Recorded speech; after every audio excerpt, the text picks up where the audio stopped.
Se eu te dissesse que a maioria das pessoas olha para um elefante africano e um asiático e não faz ideia de que está vendo quase dois animais diferentes, você acreditaria? E mais, que existe um jeito tão simples de diferenciá-los que, depois deste vídeo, você nunca mais vai confundir um com o outro?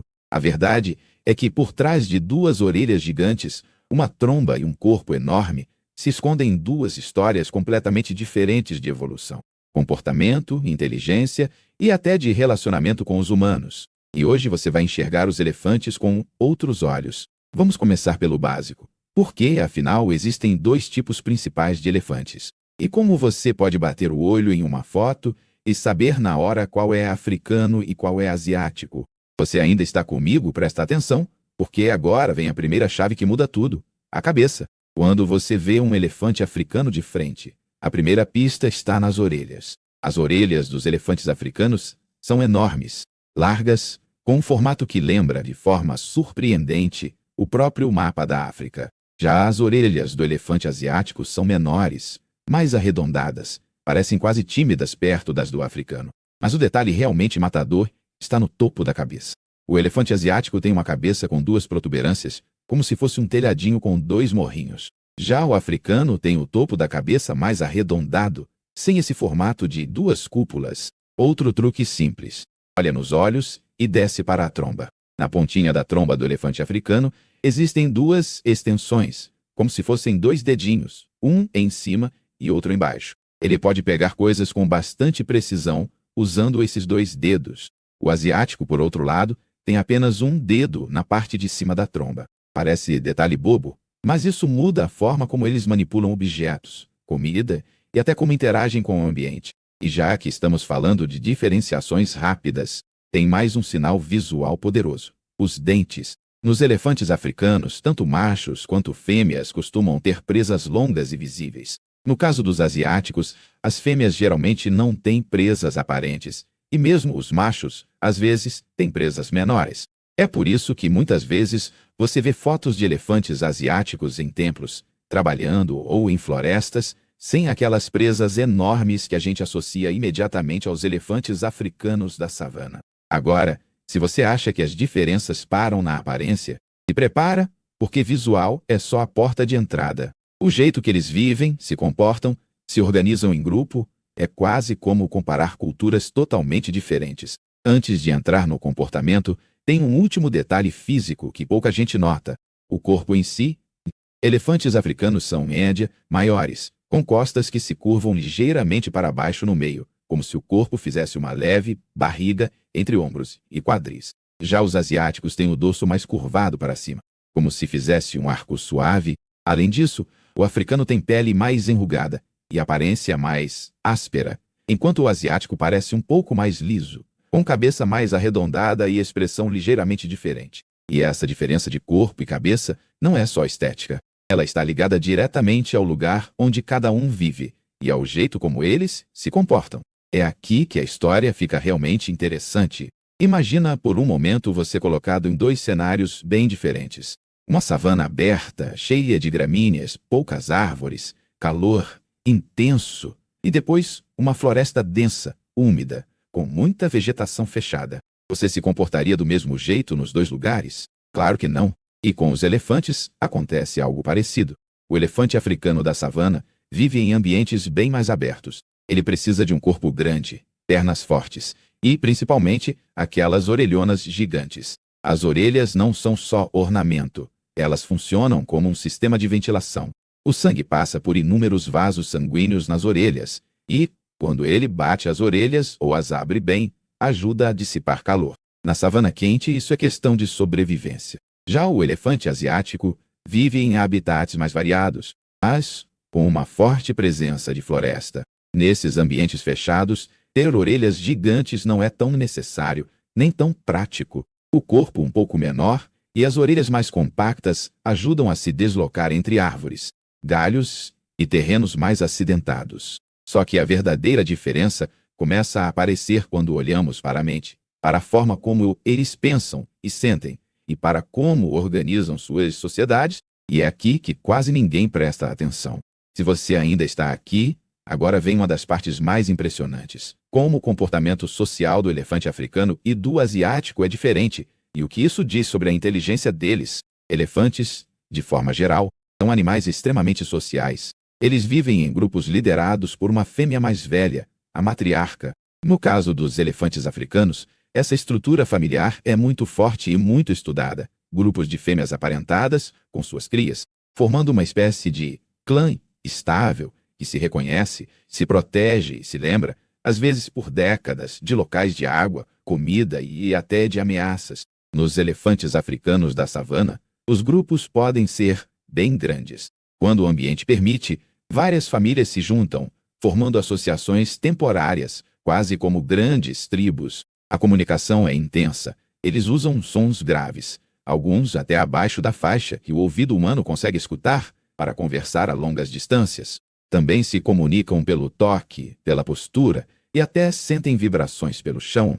Os elefantes asiáticos também são altamente sociais, mas os grupos costumam ser menores. Muitas vezes, as unidades familiares asiáticas são mais discretas e mais fragmentadas. Eles vivem em ambientes mais fechados, o que naturalmente espalha os grupos e muda a dinâmica de encontros. A estrutura matriarcal existe, mas o tamanho dos grupos pode ser mais reduzido. E a interação espacial é diferente por causa da floresta e do tipo de alimento.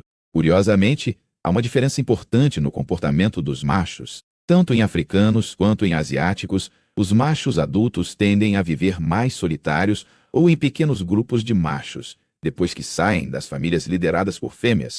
Mas a maneira como eles se movimentam pelo território, como interagem com grupos de fêmeas e com outros machos, varia de espécie para espécie e de ambiente para ambiente. Agora, uma coisa que você talvez não saiba: a agressividade.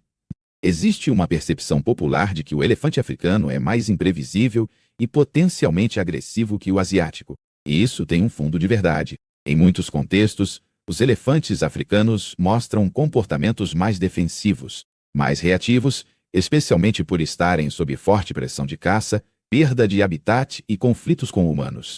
Já os elefantes asiáticos, por terem uma longa história de convivência próxima com humanos, sobretudo em países como Índia, Sri Lanka, Tailândia e outros, têm uma relação um pouco diferente, embora também possam ser extremamente perigosos quando ameaçados ou maltratados. Isso levanta uma pergunta importante: será que essas diferenças são de fábrica ou resultado do ambiente e da história de contato com humanos? Se você está me acompanhando até aqui, guarda essa pergunta, porque ela se conecta com uma das maiores curiosidades sobre eles: a surpreendente relação cultural entre elefantes asiáticos e pessoas, e como isso quase não se repete com os africanos. Antes disso, porém, tem outro aspecto comportamental que muda entre eles e que é fascinante: o jeito de se alimentar e de interagir com o ambiente físico. Elefantes africanos da savana são verdadeiras máquinas de transformação de paisagem. Eles derrubam árvores, arrancam cascas, abrem clareiras, cavam o solo para acessar água e podem transformar uma área de vegetação densa em uma paisagem mais aberta ao longo do tempo. Em outras palavras, eles não só vivem no ambiente, eles literalmente remodelam o ambiente. São engenheiros ecológicos. Já os elefantes asiáticos, vivendo em muitas regiões florestais, também alteram o ambiente, mas a forma como se alimentam, o tipo de planta disponível, o relevo e a densidade de árvores produzem um padrão um pouco diferente.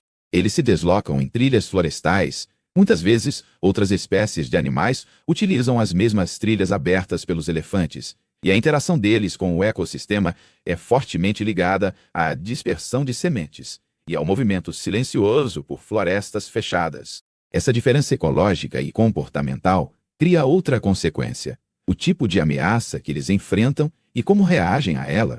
Em áreas abertas da África é mais fácil visualizar, se aproximar e, infelizmente, caçar elefantes.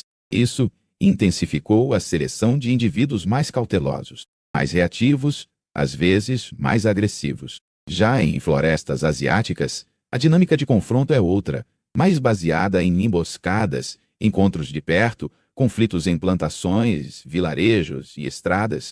Mas talvez o ponto mais forte de contraste comportamental seja a domesticação, ou, mais precisamente, a domesticação parcial ou o amansamento de elefantes asiáticos. Se você ainda está aqui, agora vem uma das partes mais carregadas de história e emoção. o relacionamento entre elefantes asiáticos e humanos ao longo de milhares de anos. E por que isso não aconteceu da mesma forma com os africanos? Ao longo da história, elefantes asiáticos foram usados como animais de trabalho, transporte e até como armas em guerras. Em muitos países, eles eram, em alguns lugares ainda são, usados para carregar troncos, auxiliar no desmatamento e, em construção, arrastar cargas pesadas por terrenos complicados. Em templos e festivais religiosos, aparecem enfeitados, participando de cerimônias tradicionais. Tudo isso criou uma imagem muito particular do elefante asiático, um gigante poderoso, mas que pode ser, até certo ponto, treinado. Não é uma domesticação completa, como a de cães ou vacas, porque o ciclo reprodutivo, o tamanho e a natureza selvagem do animal ainda são muito presentes. Mas existe uma tradição longa de captura, treinamento e convivência próxima. Com os elefantes africanos, isso não aconteceu na mesma intensidade. Eles são maiores, mais difíceis de manejar, têm natureza mais reativa e vivem em grande parte em áreas onde o histórico de domesticação nunca se consolidou da mesma forma.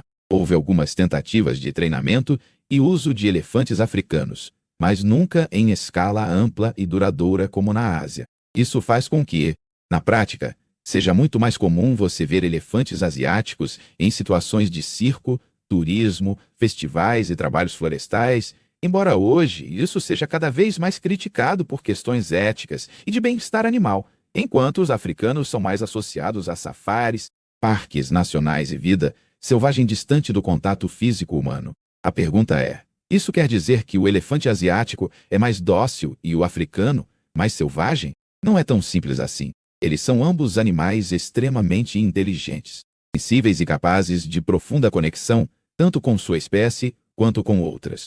Mas o contexto histórico, cultural e ecológico moldou expectativas diferentes em relação a cada um. Agora vem uma parte que muita gente não espera. Por mais diferentes que sejam visual e comportamentalmente, eles compartilham emoções, memórias e rituais que mexem com a nossa percepção do que é ser um animal. Você já ouviu falar que elefantes choram, guardam luto e lembram de pessoas que os ajudaram ou os machucaram? Isso não é mito total. Elefantes africanos e asiáticos já foram observados demonstrando comportamentos de aparente luto ao encontrar ossos de outros elefantes, cheirando, tocando, permanecendo por um tempo ao redor. Eles reconhecem indivíduos, mesmo depois de anos ou décadas, e têm reações emocionais intensas a reencontros ou a situações de estresse. Um elefante africano que sofreu com caça, perda de membros da família ou perseguição pode desenvolver um padrão de comportamento mais reativo, agressivo, desconfiado.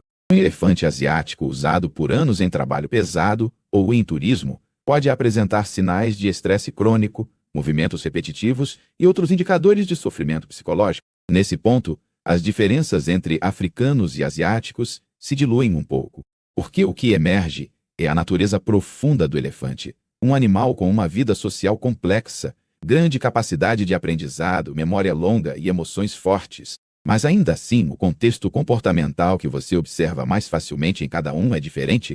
No caso dos africanos, você tende a ver mais a vida selvagem em grupo, interações com predadores, migrações imensas em busca de água, confrontos com leões, hienas e, claro, com seres humanos. No caso dos asiáticos, é mais comum ver a interação com florestas, conflitos com plantações, trens, estradas e a convivência tensa entre vida tradicional e modernização. Se você ainda está comigo, falta falar de algo que junta aparência, comportamento e sobrevivência. O impacto do ser humano nas duas espécies e como isso está mudando até mesmo características físicas dos elefantes. Na África, estudos recentes têm mostrado um fenômeno perturbador. Em regiões com forte histórico de caça por marfim, está aumentando o número de elefantes nascendo sem presas. Isso é consequência de seleção. Caçadores mataram, por décadas, preferencialmente os animais com presas grandes. Resultado: indivíduos com predisposição genética a ter presas menores ou nenhuma presa tiveram mais chances de sobreviver e se reproduzir. Isso significa que, ao olhar para elefantes africanos em algumas áreas específicas, você pode ver mais fêmeas e até alguns machos sem presas, algo que antes era mais raro. Uma mudança física acelerada por pressão humana em poucas gerações. Nos elefantes asiáticos, A caça por marfim também é um problema, mas a pressão por perda de habitat, atropelamentos, conflitos em plantações e uso em cativeiro pesa muito. Em alguns países, populações selvagens estão extremamente fragmentadas. Machos com presas grandes também são alvos principais de caça, o que pode, ao longo do tempo, influenciar características físicas desse grupo. Percebe como, de uma forma ou de outra, as diferenças visuais e comportamentais entre africanos e asiáticos acabam sendo também um espelho do tipo de relação que nós, humanos, estabelecemos com cada um deles? No meio de tudo isso, vale recapitular as chaves que você pode usar a partir de agora para nunca mais confundir um elefante africano com um asiático. Além disso, enxergar mais fundo no comportamento deles. Visualmente, os pontos mais fáceis. Orelhas. Africano, orelhas enormes, lembrando o mapa da África. Asiático, orelhas menores e arredondadas. Cabeça. Asiático com duas ondinhas no topo da cabeça. Africano com um topo mais arredondado. Tromba. Africano com 2 dedos na ponta. Asiático com um dedo só. Presas. Africanos, machos e fêmeas, geralmente com presas bem visíveis. Asiáticos, em geral, só os machos têm presas grandes. E muitas fêmeas quase não têm corpo. Africanos maiores, dorso que tende a descer no meio. Asiáticos um pouco menores, dorso fazendo um arco para cima. Comportamentalmente, africano, vida em savanas abertas. Grupos grandes de fêmeas e filhotes. Grandes deslocamentos, maior exposição à caça e conflitos, tendência a ser visto como mais imprevisível e agressivo. Asiático, vida muito ligada a florestas e áreas humanas. Grupos familiares menores, longa história de uso em trabalho, festivais e turismo. Maior proximidade física e histórica com humanos. Em ambos, no entanto, você encontra inteligência sofisticada, memória impressionante, rituais sociais complexos e uma sensibilidade que, quanto mais a ciência estuda, mais parece desafiadora para a nossa visão tradicional de animal. Agora, vem a revelação final que conecta tudo isso. Entender a diferença entre o elefante africano e o asiático não é só uma curiosidade de safari, é uma ferramenta para entender duas histórias diferentes de coevolução entre humanos e gigantes. Duas formas distintas de pressão ambiental e cultural, e 2 caminhos possíveis para o futuro dessas espécies. De um lado, o africano, símbolo de vida selvagem em estado bruto, de grandes planícies e parques nacionais, cada vez mais comprimido entre áreas protegidas e expansão humana, lutando contra a caça e a perda de habitat, mas ainda mantendo populações significativas em algumas regiões. Do outro lado, o asiático, muito mais raro na natureza, com muitas populações isoladas, convivendo diariamente com fazendas, cidades, estradas e tradições humanas milenares, um animal que, ao mesmo tempo, carrega sobre as costas o peso literal de trabalhos exaustivos e o peso simbólico de deuses, mitos e culturas inteiras. E aí entra a parte mais surpreendente. Em uma dessas 2 histórias está fechada. As diferenças visuais e comportamentais que você aprendeu hoje podem se tornar, no futuro, ainda mais marcantes ou começar a desaparecer, dependendo das escolhas que a gente faz como espécie. Se populações africanas continuarem sob pressão, podemos ter uma África com menos elefantes de presas gigantes, mais elefantes sem presas e mais conflitos em áreas agrícolas. Se os asiáticos continuarem perdendo espaço para plantações e cidades, a chance de encontros perigosos com humanos aumenta e o comportamento deles pode se tornar mais reativo, mais noturno, mais esquivo, alterando até como a gente os observa e compreende. Saber diferenciar um elefante africano de um asiático pelo formato da orelha, pela tromba ou pelo jeito de se movimentar é o primeiro passo. O segundo é entender que cada um deles carrega um tipo de relação com o ser humano e com o ambiente. E o terceiro passo é óbvio: decidir o que a gente quer que essas diferenças signifiquem daqui a 50 ou 100 anos.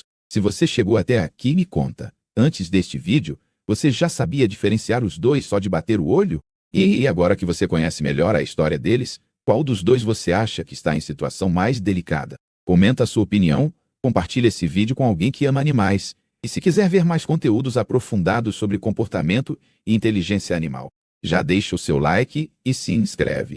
Isso ajuda muito a espalhar esse tipo de conhecimento e, quem sabe, a mudar o destino desses gigantes incríveis. Porque, no fim das contas, a maior diferença entre o elefante africano e o asiático pode acabar não sendo o tamanho da orelha, da presa ou do corpo. Pode ser o tipo de futuro que nós, humanos, escolhemos dar para cada um deles.